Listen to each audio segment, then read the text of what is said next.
Hello, our today's topic of discussion is testing of three-phase induction motors.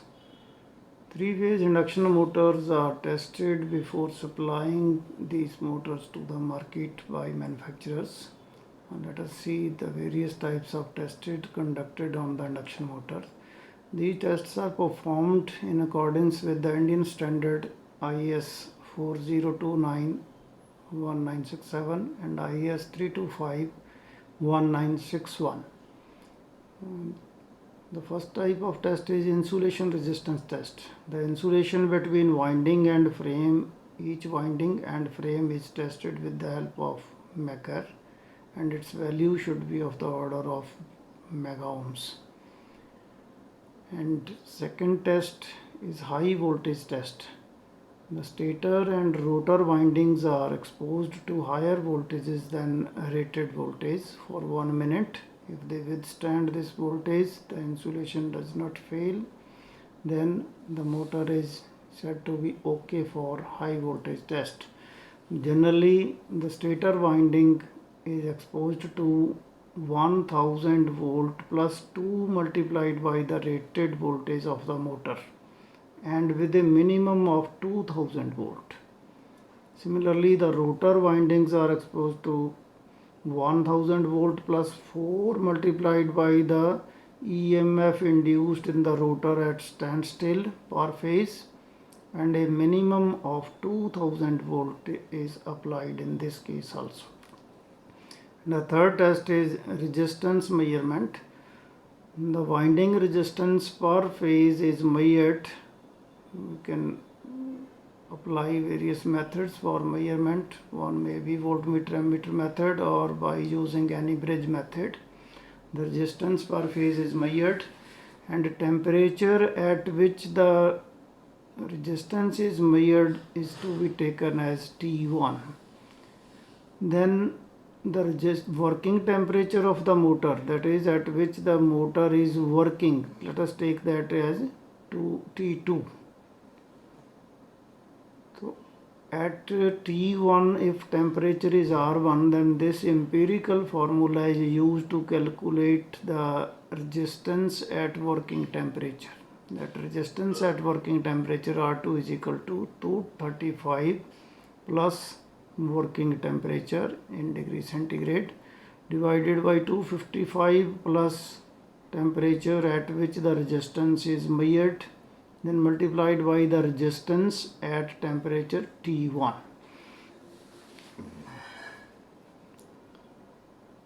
Next is the types of tests which are related to performance characteristics of the motor. These tests are no load test. The motor is run at no load and rated voltage supply is applied to the motor. Voltage, current, frequency, speed and input power are measured, and this test is conducted to obtain the constant losses of the motor. Second is open circuit test. In this case, the motor which can be tested by this method is slip ring induction motor, and supply is connected to the stator winding 3-phase AC supply, and the rotor slip rings are open circuited, and voltage across the slip ring is measured at various rotor positions. And this test gives us the EMF induced in the rotor at standstill, E2S. It is used to measure E2S, that is the EMF induced in rotor winding per phase at standstill when the motor is stationary. And third is the locked rotor test. As its name suggests, the rotor is locked, that is it is not allowed to rotate. It is fixed by some belt or some other arrangements, and then a low voltage is applied across the stator winding such that it should circulate a current which is equal to full load current or slightly more than that in the windings, and voltage, the current under these conditions, that is when the motor is at standstill, forcibly it is stopped, and input power is measured, and we can determine copper losses from this test, copper losses of the motor from this test. Next type of test is test for plotting NT and NI curves. That is, the torque and speed are measured for various loads. By varying loads, the torque and speed is measured and a curve is plotted between N and T, as discussed in earlier lectures, the speed torque curves. Then NIA curves can be drawn by measuring the speed and current drawn by the motor at various loads. Next is the load test. In a load test, we measure input power and output power of the motor. And then from input and output power, the efficiency of the motor can be determined at various loads. Actually, this test for NT and NI can be plotted from the readings of load test also. Next is the temperature rise test. Temperature rise test is conducted to determine the operating temperature of the motor, that whether it is within the prescribed limits or not. And this limit may depend upon the class of the insulation used for windings. Next is this temperature can be measured by various methods like thermometer or resistance method or some other method. Next is the noise test. The motor noise is measured at 1 meter from the motor on various positions of the different directions of the motor, and it should be less than 80 dBA. dB is the decibel is the unit for noise level. So it should be less than 80 dBA. Noise test is taken. If all these tests of the motor are okay, then the motor is marked tested okay and is ready to be supplied in the market. Now let us discuss in detail the two tests, that is no load test and lock rotor test, which are conducted for finding the efficiency of the motor without actually loading it. No load test. In no load test, what we do, 3-phase AC supply is connected through switch, 3-phase variac, and an ammeter is placed in the line, voltmeter across two phases, which gives us line voltage, and 2 wattmeter method is used to measure the power of the motor, and this is our motor, 3-phase AC motor, which is connected to the supply through these instruments and starters. Now, what we measure in the case of no load test is, we measure the no load current, that is this ammeter reading, supply voltage V, and W1 power, W2 power for 2 wattmeter method, and all these readings are recorded, and the voltage applied in this case is rated voltage. Now how to determine the losses in this case? This test determine the constant losses and other no load parameters. Now constant losses, input power at no load is equal to losses occurring in the motor. Input power can be measured by 2 wattmeter method, that is W1 plus W2, minus the copper losses, 3 I0 square R1. This no load current I0 is very small, so these copper losses are very small and can be neglected even, and constant losses are approximately equal to the input power at no load. So in case of no load, the motor power factor is very low, of the order of 0.1 or so. So the W2 reading will be negative. So we can obtain a positive reading by changing either the connections of current coil or potential coil, and then here we will record this reading as negative. So W1 minus W2 will be the reading. W2 is taken negative because the second wattmeter will give negative reading, and by changing the connections of current or the potential coil we can obtain positive reading, but in record we will take it as negative. The no load power factor can be calculated. Cos phi 0, input power is given by Vi cos phi 0. If these are the phase values, then it is V3 Vi cos phi. The P0 divided by 3 I0 V phase. So this will give us the power factor of the motor at no load. And exciting resistance can be calculated, V phase divided by active component of current I0 cos phi 0.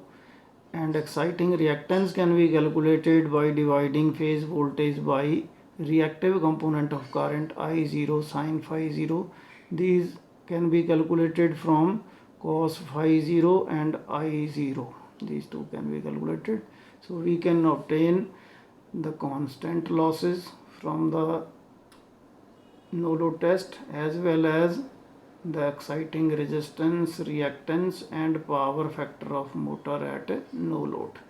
If we draw the curve between the constant losses and applied voltage, if voltage is increased from 0 to like this, the curve will be, let us suppose this is the voltage, minimum voltage at which we will take reading. The curve is like this.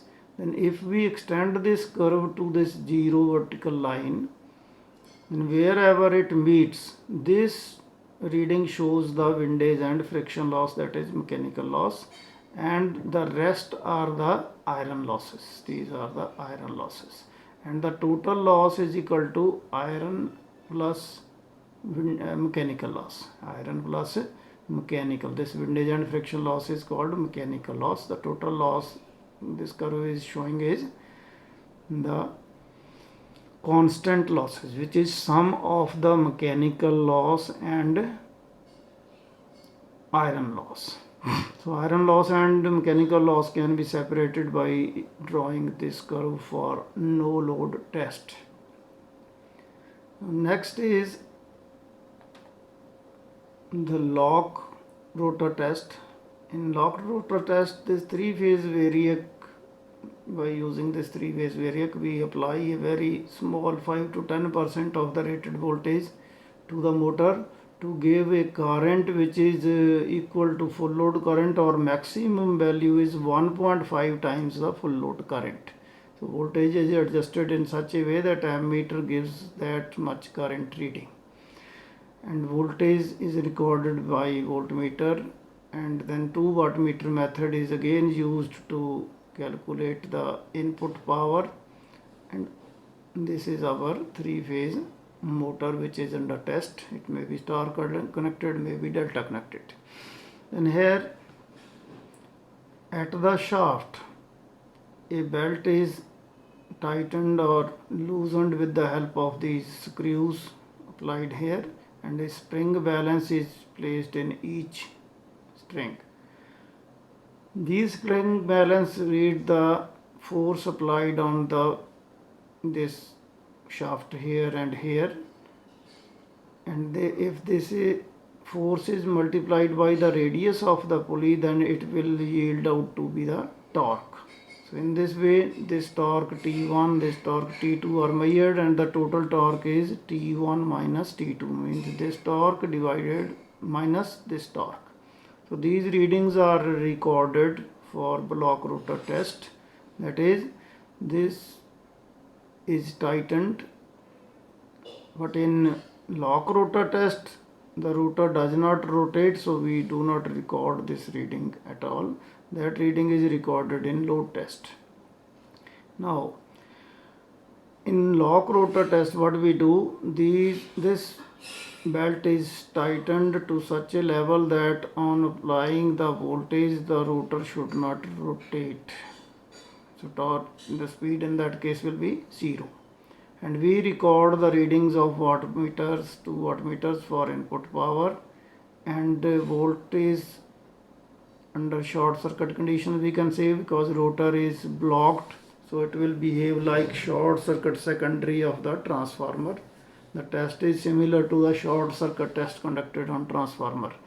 And current is measured, but we will keep the current within limits by using variac, so that it should not be more than 1.5 times the full load current. And this test is conducted in a small time so that the motor should not be heat up. Now let us see which calculations are made for this test. Test is to determine the copper losses, equivalent resistance, reactance, impedance, and the short circuit power factor. The short circuit current must be taken less than 1.5 times full load current by adjusting the applied voltage with the help of variac. The test should be carried out quickly because otherwise there will be overheating of the motor, which may damage the winding resistance. Now the calculations. Input power again by 2 wattmeter method, W1 plus W2 in watts. Impedance per phase dividing short circuit voltage by short circuit current. This short circuit voltage is the reading of the voltmeter when the motor is under locked rotor conditions, and short circuit current is reading of the ammeter under these conditions.